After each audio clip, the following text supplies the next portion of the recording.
मैं सर इसको एक बार जरा, क्योंकि ट्रंप की हम बात कर रहे हैं, तो ट्रंप जैसे ये आर्टिकल्स जो हैं वो कह रहे हैं कि as India's economy came under pressure from abroad, Modi has focused more on boosting country's economy.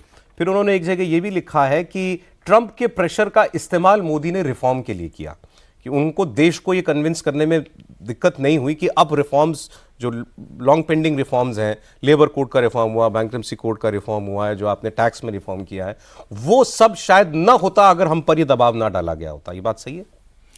मुझे लगता है उस स्पीड से शायद ना होता। क्योंकि आप देखिए कॉर्पोरेट रिफॉर्म्स, टैक्स रिफॉर्म जो है वो तो कोरोना के समय शुरू हो गया था। उस समय कोई टैरिफ, कोई ट्रंप इस तरह का तो कुछ था नहीं। जो लेबर कोड है बंद तो बहुत पहले गया था। ये ठीक है कि इस दबाव में वो लागू हुआ और कोई विरोध करने के लिए सामने नहीं आया।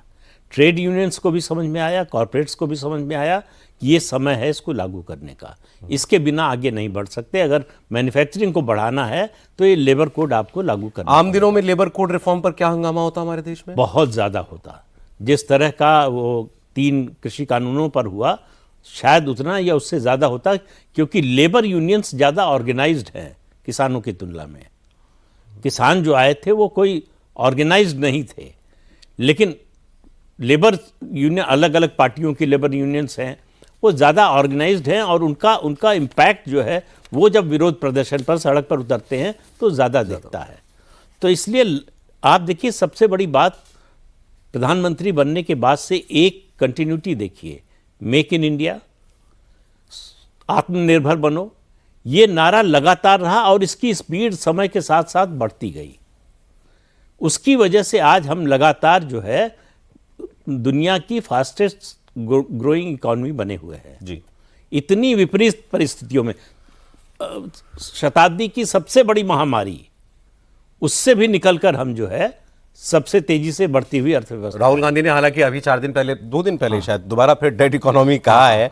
इकोनॉमिस्ट के आर्टिकल कह रहे हैं कि मेक इन इंडिया जो प्रोग्राम है वो फाइनली डिलीवर करने लगा है। मुझे रघुराम राजन का एक स्टेटमेंट याद आ रहा है, आपने भी उनका नाम लिया, एक्स आरबीआई गवर्नर। उन्होंने कहा था मोबाइल फोन बनाते नहीं है, मोबाइल फोन असेंबल करते हैं। वो बात कुछ हद तक सही थी, लेकिन वो ये नहीं बताया उन्होंने उस वक्त उन्होंने दुनिया को कि कोई किसी भी जगह पर पहले असेंबली लाइन से ही शुरू होता है, फिर प्रोडक्शन की तरफ चाइना ने भी ये शुरू किया। अब उसमें हमने बहुत वैल्यू ऐड कर दिया है।